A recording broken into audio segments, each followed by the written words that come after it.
Hello friends, இன்னைக்கு மீன் வாங்கியாச்சு. என்ன மீன் வாங்கியிருக்கிறேன்னு பார்த்துடலாமா? வாங்க பார்க்கலாம். இன்னைக்கு பார்த்தீங்கன்னா ஃப்ரெண்ட்ஸ், நான் இந்த லேன பாறை தான் வாங்கினேன். அணில் பாறை, தமிழ்ல பார்த்தீங்கன்னா அணில் பாறை என்று சொல்லுவோம். சிங்களத்துல பார்த்தீங்கன்னா இதுக்கு லேன பாறை என்று பேர் ஃப்ரெண்ட்ஸ். நல்ல பெரிய மீனா கணக்கவுண்ட் எடுத்து வாங்கிட்டு வந்துட்டு பார்த்தீங்களா, நல்ல மீன் பாருங்க. இது நல்ல டேஸ்டா இருக்கும். குழம்பு வச்சாலும் நல்லா இருக்கும் ஃப்ரெண்ட்ஸ், பொரிச்சாலும் நல்லா தான் இருக்கும். இந்த மீன் கணக்கா வெட்டி தந்திருக்காரு பார்த்தீங்களா. இன்னைக்கு நான் அங்கேயே கொடுத்து வெட்டி கொண்டு வந்துட்டேன்.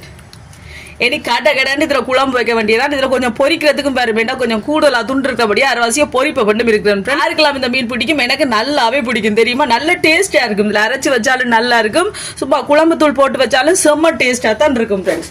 நான் போகும்போது பாத்தீங்கன்னா மழையா இருந்துச்சு. குடையம் எடுத்துக்கொண்டு அற்றக்க பறக்க போனா, அங்க போனோம்னா மழை இல்ல, மழை நின்றுட்டு அதோட வாங்கி கொண்டு வந்தாச்சு. இப்ப பாத்தீங்கன்னா சரியான வெயிலா இருக்கு ஃப்ரெண்ட்ஸ். ஓகே ஃப்ரெண்ட்ஸ், நான் சமைக்க போறேன். இந்த வீடியோ பிடிச்சிருந்தா மறக்காம சேனலை சப்ஸ்கிரைப் பண்ணுங்க. இன்னொரு வீடியோவில் பார்க்கலாம். பை டிட்டா. பாத்தீங்களா, அந்நிற் பாறை, லேன பாறை. பை.